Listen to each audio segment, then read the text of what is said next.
안녕하세요. 오늘은 여러분이 주목하시는 팔란티어 관련 자료들을 좀 깊게 파보려고 합니다. 최근에 그 CEO 알렉스 카프가 AI로 매출 10배 늘리고 직원은 오히려 줄이겠다. 뭐 이런 야심찬 목표를 내놨잖아요. 팔란티어 AI 혁명과 10배 매출 성장 야망, 이 분석 자료를 바탕으로 이게 과연 어떤 얘기인지 또 현실성은 있는 건지 한번 같이 따져보겠습니다. 이게 여러분께는 또 어떤 의미가 있을지도요. 자, 바로 시작해 볼까요? 네, 그 전에 팔란티어가 어떤 회사인지 아주 간단하게만 짚고 가죠. 이게 원래 9.11 테러 이후에 정보기관들 데이터가 막 흩어져 있었는데 이걸 통합 분석해서 위협 예측하는 그런 AI 도구를 만들면서 시작했어요.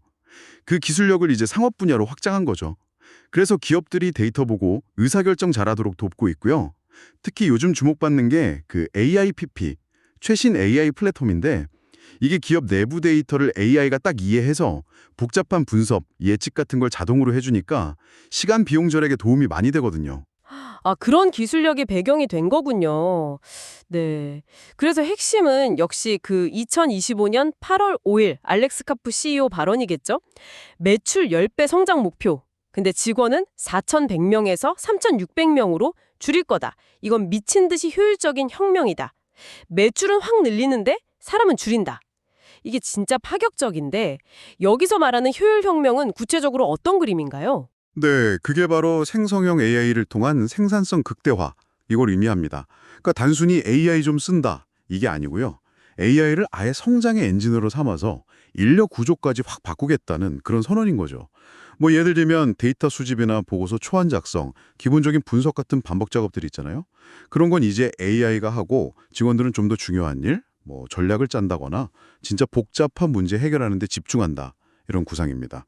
더 적은 사람으로 훨씬 큰 가치를 만들겠다 이런 거죠. 와, AI로 거의 뭐 업무를 재정의하는 수준이네요. 이런 자신감은 보니까 최근 실적에서도 좀 나타나는 것 같아요. 2025년 2분기 매출이 처음으로 10억 달러 넘었죠. 작년 같은 기간보다 48%나 늘었고, 또 그 수익성 지표인 조정 주당 순이익, EPS라고 하죠. 그것도 78%나 증가했고요.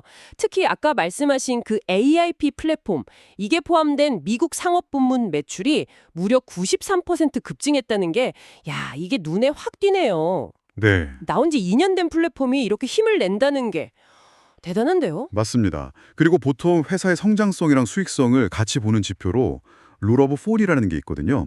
성장률이랑 이익률을 더한 값인데 이게 40% 넘으면 보통 성공적이라고 봐요. 근데 팔란티어는 2분기에 이게 94%를 기록했어요. 94%요? 네, 40%로 훨씬 넘는 거죠. 그러니까 지금 얼마나 빠르고 또 건강하게 성장하고 있는지를 딱 보여주는 수치입니다. 그래서 2025년 전체 매출 예상치도 원래보다 높여서 한 41억 6천만 달러 정도로 잡았고 연간으로는 44% 성장할 걸로 보고 있습니다. 아주 허황되게만 들리진 않네요. 그럼 구체적으로 어떤 계산이 좀 나올 수 있을까요?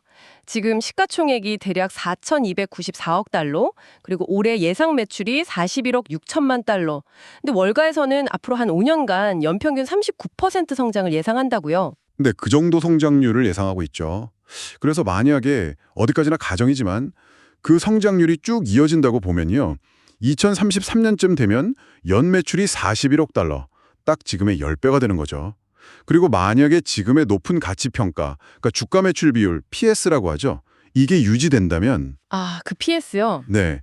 그게 지금 한 103배 정도 되는데 이게 주가를 주당 매출액으로 나눈 값이거든요.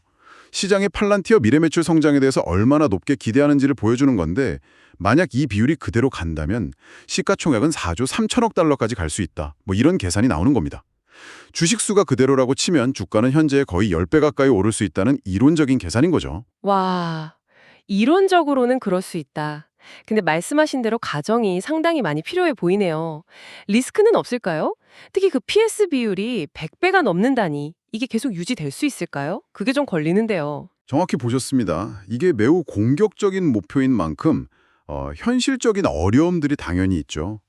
말씀하신 것처럼 PS 103배는 뭐 역사적으로 봐도 아주 높은 수준이라서 여기서 더 오르기는 좀 부담스럽고 오히려 떨어질 위험도 생각해야 하고요.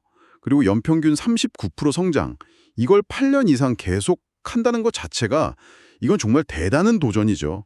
예상보다 성장세가 꺾일 수도 있고요.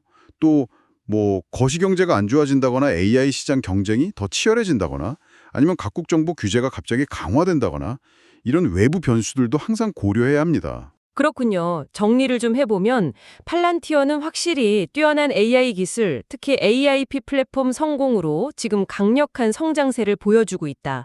이걸 바탕으로 CEO는 AI 효율혁명이라는 이름 아래 10배 성장과 인력 감축이라는 아주 대담한 목표를 제시했다. 하지만 여기에는 높은 밸류에이션 부담이라든지 고성장을 계속 유지해야 하는 어려움, 또 경쟁이나 규제 같은 여러 리스크들이 있어서 넘어야 할 산이 많다. 이렇게 볼 수 있겠네요. 네, 맞습니다. 팔란티어의 이 계획은 앞으로 AI가 기업 성장을 어떻게 바꿔놓을 수 있는지 뭐랄까 하나의 중요한 사례가 될 수 있을 것 같아요. 이게 성공할지 아닐지는 아직 불확실하지만 이 회사의 기술력이나 시장에서의 위치를 보면 앞으로 데이터 분석 시장에서 꽤 중요한 역할을 할 가능성은 커 보입니다. 그래서 투자자 입장에서는 이런 장기적인 성장 가능성과 함께 단기적인 변동성 그리고 말씀하신 여러 리스크들을 좀 균형이 있게 보면서 신중하게 접근할 필요가 있겠습니다. 네. 자, 그럼 마지막으로 여러분께 이런 질문을 한번 던져보고 싶습니다. 만약 팔란티어처럼 AI를 활용해서 효율은 극대화하고 인력은 줄이면서도 성장은 오히려 가속하는 이런 모델이 다른 산업으로 점점 퍼져나간다면요. 과연 우리의 일하는 방식 그리고 기업의 성장 공식은 앞으로 어떻게 변화하게 될까요? 이 점을 한 번쯤 깊이 생각해 보시는 것도 꽤 흥미로운 시간이 될 것 같습니다.